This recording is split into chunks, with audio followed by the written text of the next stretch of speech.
Bien sûr, non. Tous les jeunes qui sortent, qui vont faire la fête, ne consomment pas de produits psychoactifs. Pour autant, chez les jeunes plus que chez les adultes, les consommations sont fréquemment liées au moment de fête et au moment de convivialité.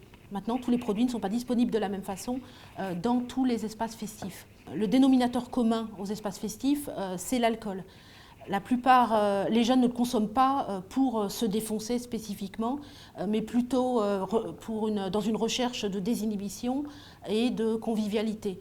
Un peu plus loin quand même derrière l'alcool, ça va être le cannabis. Parmi les usages qui sont un tout petit peu moins répandus, notamment dans les clubs et les discothèques, le produit qui va être le plus fréquemment expérimenté par les jeunes, ce sont les poppers. Les poppers, ce sont de petites fioles de solvant qui contiennent des molécules qu'on appelle les nitrites d'alkyle.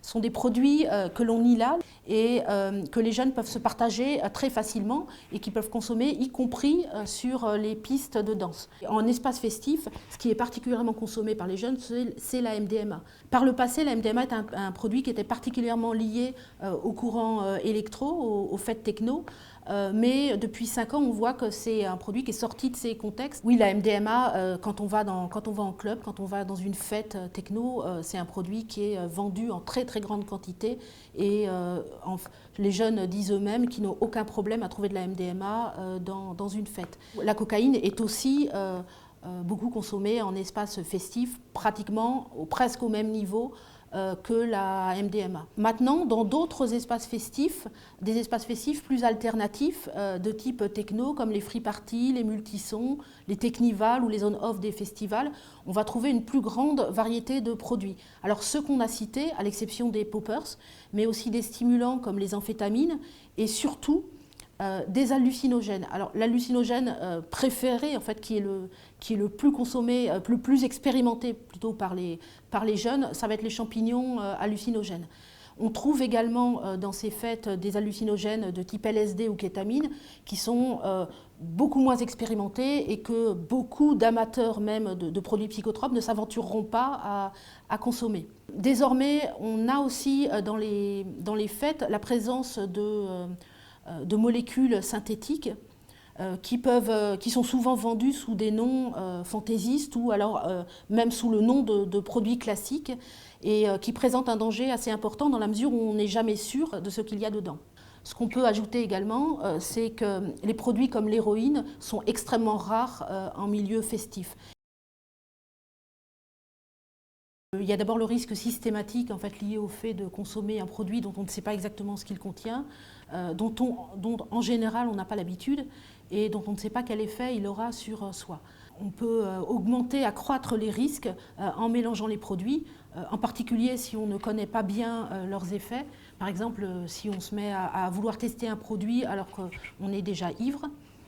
Il y a les risques peuvent être liés également au fait de ne pas être en forme, de consommer alors qu'on est fatigué, ou de ne pas suffisamment s'hydrater. Il est très important de s'hydrater beaucoup. Alors avec des boissons sans alcool évidemment. Les risques immédiats sont essentiellement de l'ordre des malaises, de l'angoisse, parfois des troubles psychiatriques plus sérieux. Ça peut être des surdoses, ça peut être des déshydratations.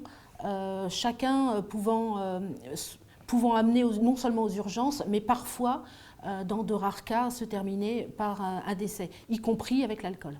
Le groupe d'amis peut avoir un rôle très important pour fixer des limites et puis pour rappeler à l'ordre celui qui va transgresser à un moment donné. La solidarité également est très importante, c'est-à-dire ne pas laisser un jeune qui se sent mal tout seul, l'accompagner vers un endroit où il va pouvoir être pris en charge. Certains jeunes en fait, ont des comportements qui sont très très anarchiques, de mélange de produits, qui consomment à l'opportunité en fonction de ce qui passe, ne veillent pas les uns sur les autres et finalement ils se retrouvent plus fréquemment aux urgences que d'autres qui vont consommer de manière différente.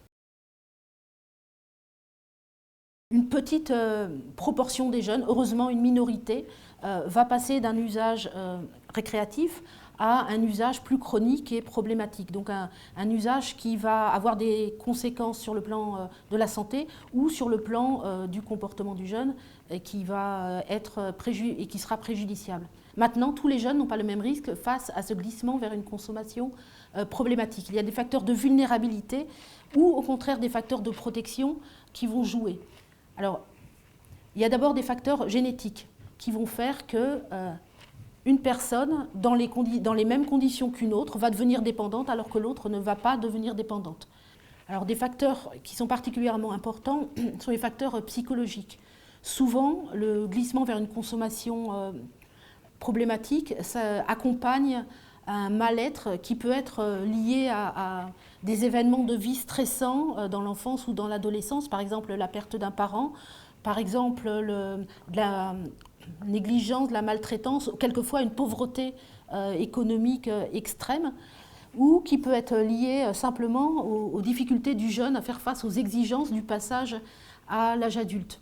Chez les jeunes les plus fragiles, on retrouve souvent des traits dominants, tels que par exemple une faible estime de soi ou une mauvaise confiance en soi, ou la difficulté à gérer les relations, ou parfois à des caractéristiques qui sont propres à l'adolescence mais qui sont plus marquées chez certaines personnalités. Par exemple, la recherche du risque, particulière du risque, ou alors l'impulsivité. En troisième lieu, des troubles anxieux, dépressifs ou un déficit de l'attention avec ou sans hyperactivité peuvent être liés à une plus forte probabilité de devenir dépendant à un produit. Le contexte familial a un rôle primordial. Surtout lorsqu'il peut être très protecteur lorsque les parents représentent un soutien réel pour l'enfant, que la communication est bonne entre les parents et l'enfant.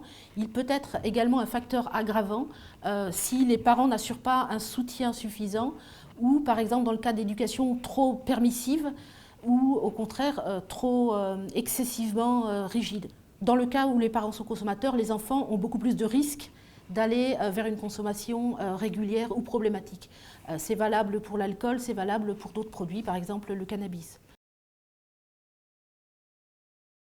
Un exemple parmi les plus extrêmes de la conjonction de facteurs psychologiques et de facteurs sociaux, c'est l'exemple des jeunes en errance. Ce sont des jeunes qui finalement se retrouvent sans abri, totalement marginalisés, après avoir quitté le domicile familial ou un foyer de l'aide sociale à l'enfance. Leurs consommations, qui sont fréquemment très intenses et très anarchiques, sont un problème parmi d'autres et viennent aggraver des parcours qui sont marqués par une détresse importante, à la fois sociale et psychologique.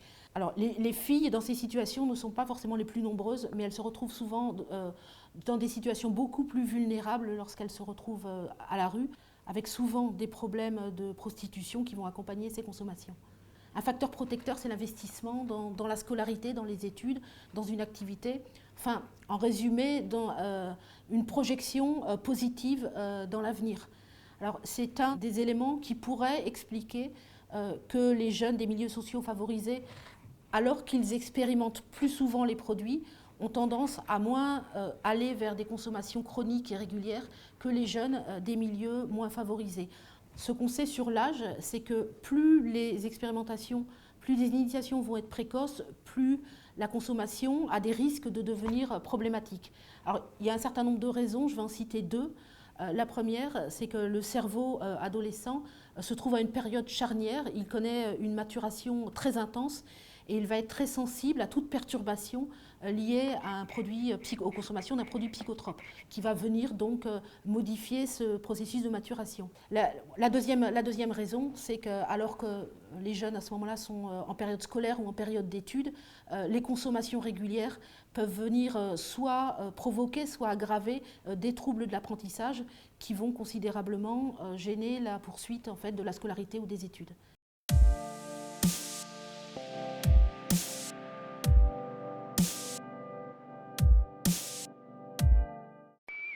Or they try to